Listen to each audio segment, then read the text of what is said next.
Fans, welcome back for another week of the Working Fans podcast. 531 top light heavyweights and cruiserweights. We got Zach St. John. He's got Dynamite Kid, Will Ospreay, Rey Mysterio Jr., 96-ish. He makes sure to point out Eddie Guerrero, Dean Malenko. Forgive the allergies, guys. The cat's back. All right, Jake St. John. He said Dynamite Kid, Tiger Mask, Jushin Thunder Liger, Rey Mysterio Jr., Ultimo Dragon, and Ask Me Again, and Hiromu Takahashi will be on this list. So the St. John boys, we did them back-to-back this week. Man, I like that he included Mysterio 96ers on Zach's list because Mysterio is awesome, and he became a better competitor. But, boy, that flying he was doing back in 96 was off the page. Yeah, when he first came out, he was definitely unique to the game, and that's why he's influenced so many people, and I think he's going to show up on a lot of lists. Like, first up, Mike Caldwell from Mikey and Fred. He's got Ultimo Dragon, Rey Mysterio Jr., Jushin Liger, Eddie Guerrero, and Dean Malenko. And I think a lot of our list will center on that WCW cruiserweight division with a lot of the guys they brought in from Mexico, Japan, really that influenced today's style. Almost 100%.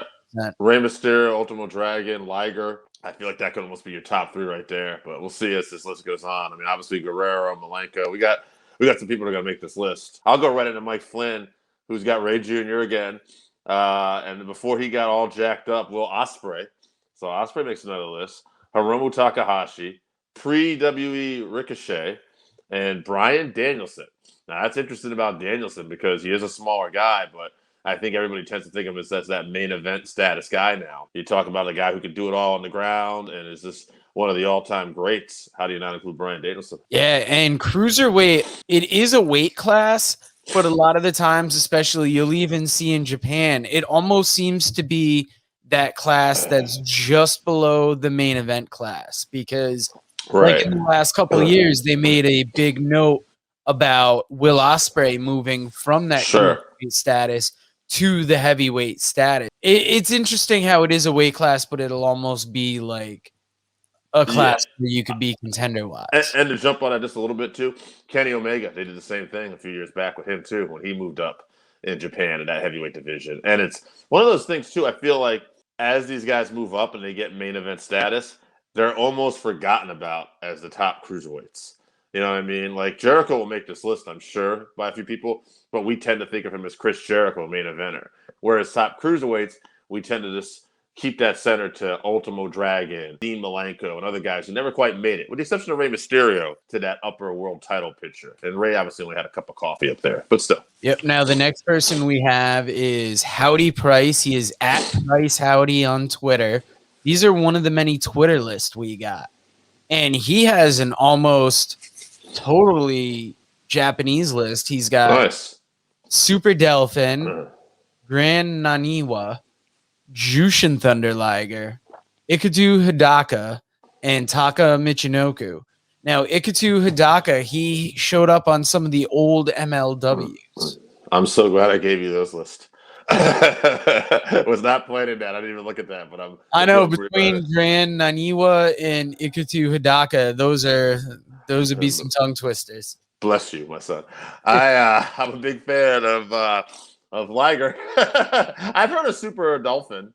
I don't think I'm saying it. Yeah, I believe he was on the Best of the Super Juniors coming over from Mexico. Yeah. A lot of that CMLL, AAA, New Japan crossover. And I got Randy Oscar here. He's got Chris Jericho, Eddie Guerrero, Rey Mysterio Jr., AJ Styles, and Christopher Daniels. So I think a little bit of that TNA influence on Randy's list there, too. Obviously, AJ had a long career in TNA before elsewhere, and Daniels and they were killing it back then, AJ and Daniels, along with Samoa Joe, who obviously is not a cruiserweight, but all those guys. Yeah, they were definitely killing it, and for years you could say that Impact almost kept them hidden. Like, I would say they didn't break out almost to like their Ring of Honor. I mean, they were known in Impact and they had a certain exposure there, but I feel like when they hit Ring of Honor, they got a little more. That obviously AEW and WWE, they blew up more. Yeah, that three-way, I think, is the one everybody talks about from TNA, where it was Daniels, Joe, and Styles. on one of the pay-per-views they did, and it was like an X Division, whatever that was. We had to grab the X Ultimate X Ultimate match. X. Yeah. So I mean, that's something I think that always like people still talk about. But that's where they got kind of their first big push. But yeah, I think you're right. They soared to greater heights later on. Now the next list I got for you is Adam Huish from at Real Adam Huish on Twitter. That's Real Adam Huish. Old And Amazon wish list. Got him. he's got Kidman, Malenko, Mysterio, Ultimo Dragon, and Tajiri. And like I said, a lot of that WCW, they really had the prime influence, I think, on cruiserweights outside of, they had the prime influence in the United States on Yes. because a lot of these guys were brought in, like we said, from CMLL, from AAA. It'd be very interesting if we had like a higher base Mexican or Japanese audience writing in to see what they would come up with. Obviously we have fans that are going to have that Japanese taste, but to have actual people who grew up on Japanese wrestling and lucha libre, it'd be interesting to see where there'd probably be some names on this list to be like, oh, where did they come from there? Yeah, Roy Lucier, I'm sure, would give us an interesting list since he was so based in the lucha libre in Southern California there. Absolutely. All right. I am going to have some different people coming up on this list too. But right now, continue with the old favorites. I got Jesse from New Hampshire, and he's got Eddie Guerrero, Chris Jericho, Chris Benoit, Rey Mysterio Jr., and Shane Helms.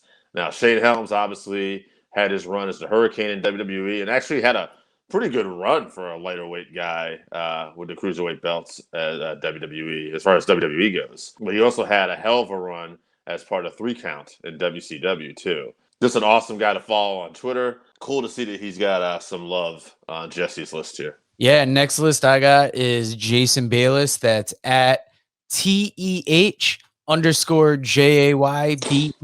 on Twitter. And he's got, in no particular order, Ray, Sean Waltman, Liger, Eddie, and Pillman. I got James C. Palmer from Facebook. He's got Ray, Kidman, Hoovy, Petey Williams for that sick finisher, and X-Pac. So Petey Williams also makes a cut here. So a little different, I like that, though. Nice. Yeah, I like seeing when the random names pop in. Now, next, I got Jason Gross from Rockin' Randy's Rockin' Wrestling Group. Well, he's one of our boys now. He's always heading up the list, so appreciate it. Yeah, he's almost always first when I'll throw one up. He's got Rey Mysterio, Psychosis, Shane Helms, Sean Waltman, and he said it was hard to decide on number 5, so he just didn't. Well, his honesty. No, he just put hard to decide on number 5, and I just put in that he just didn't.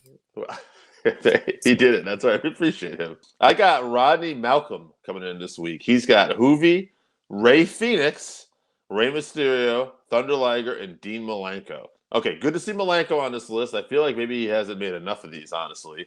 And Ray Phoenix, also cool to see him because he's such an amazing high flyer, but also just one of the newer talents that's out there today. So maybe he doesn't have the history that a lot of these names have, but he's also probably the premier high flyer today, arguably. Nice. Next up, I got Ice Cold Chris of the East. I can't read his Twitter name because my handwriting's a little nasty, but go search our Twitter profile. You'll see the question up there. But he's got Rey Mysterio, Jushin Thunder Liger, Dean Malenko, Eddie Guerrero, and Ultimo Dragon. I got Tim Parks from Facebook. He's got Eddie Guerrero, Chris Benoit, Nelson Royal, Billy Kidman, and Jushin Liger. I got no problem with Nelson Royal, but I do like an odd name, and it is funny to go with the rest of his list. You don't think Guerrero, Benoit, Liger, Royal. So, you know what? But good on him for bringing it. I love it. Next up, I got Richard. He's at Smarkhausen on Twitter. He's got 2 lists. He's got an all-time list, which has Dean Malenko, Tiger Mask, Rey Mysterio, Jushin Liger, Ultimo Dragon, and his current list is Ilya Dragunov, Kushida, Darby Allin, Johnny Gargano, and Cedric Alexander. Very interesting. Nice to see Dragunov getting some love, too, after his amazing performance at NXT, defeating Walter for the belt last weekend. Again, not necessarily a guy I think a cruiserweight because he's just so smash mouth and he's fighting heavyweights, but interesting to see those people making that list. I appreciate him dividing it up in both. I got Justin Baker from Facebook.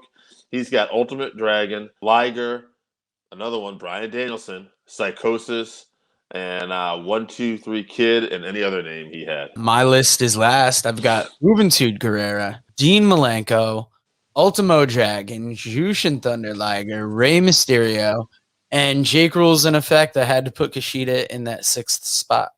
I like that. Also, somebody on Twitter, I might not have sent it to you. I wish I could remember who. He did want to include Jamie Noble as one of his honorable mentions. So Noble, yeah, I noticed that. I saw he wanted to add that, but I couldn't find his whole list. He might not have got back to me. I think you are correct. So shout out to whoever wanted to at least put Jamie Noble on there. Last from Facebook, Jason R. Deal, in no order. Jushin Liger, Rey Mysterio, 1-2-3 Kid, Ray Phoenix getting some more love, and Pac. Pac making some lists.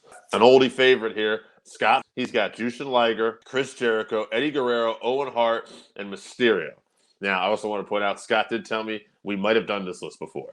That being said, we're getting old, folks. We might repeat some of these once in a while. Fuck it. They're fun to talk about. I got my list. Wrap it up. I got Dean Malenko, the Dynamite Kid, who should have got more love, Jushin Liger, Rey Mysterio, Eddie Guerrero, and Jake Rule times 20. I got several honorable mentions. X-Pac, Owen Hart, Ultimo Dragon, and I put in Brian Pillman because Brian Pillman with Jushin Liger was some of the first guys that we highlighted in North America in the early 90s with the light heavyweight style. WCW brought Liger in. Bill Watts created the light heavyweight division, which was kind of unusual looking back, given Bill Watts' its history of loving heavyweights. But we had Pillman versus Liger, and they had some great matches, and they tore it up. Getting down to the top 3, got to be Mysterio. You got to have Mysterio. He was on every list. Liger. Jushin Liger's got to be there. You know, we had so many names mentioned, but for me, I think the guy that maybe belongs on that list, you could argue several people, but when I think of cruiserweights and I think of successful cruiserweights, and I think of all-time like credibility, I'm going to go Ultimo Dragon. The 9-10 different titles he'd have on his waist, everything. Yeah, he was probably the original belt collector. If I'm not mistaken, he opened the Toryumon gym that spawned, like Okada was one of them. And that ended up turning into Dragon Gate, which Dragon Gate had a Japanese promotion. They had a U.S. promotion. So he was big then, but his influence on the business is even felt today in a major way. Yeah, and I want to throw one something out too. I think people that listen to this show and know me, I don't just shit on WWE. You know, like I try to like call it really down the middle, and I reel us in sometimes. Like, okay, I might like this or I don't like that. Criminal what they did to Ultimo Dragon. That man should have got way more of a push than he got in that company. Absolutely horseshit. So let that be known too. All right. Well, speaking of criminal, we're gonna knock him out first. Yeah, he's got to go. That motherfucker ain't Liger or Mysterio. Yeah, honestly, it's like these guys have all had huge, like we said, huge marks on the business. I outlined what Ultimo Dragon did, but if you look at it, Rey Mysterio still going today. Liger was still going up until a year ago. Yes. And by the way, I remember we did this list before. It was me and AJ because we got down to Liger and Mysterio too. But then we did the two bets. And I got to tell you, I don't remember what AJ's point was. I know, like, I love the fact that Liger, you know, he had the comic book going and he's such a national treasure in Japan. But to me, Mysterio became the guy. And when a guy like Iron Anderson says, if I have 10 wrestlers, I'm going to put in my Hall of Fame, and Rey Mysterio's on that list out of a lot of smaller guys. And he says because despite his size, he made everything so believable. A guy like Iron Anderson says that. And the fact that despite his size, you just heard what I said when WWE did the fucking Ultimo Dragon. They put the world title on Mysterio a couple times. It might not have been long runs, but the fact that he was even there is fucking insane. So to me, this is a guy who just transcended.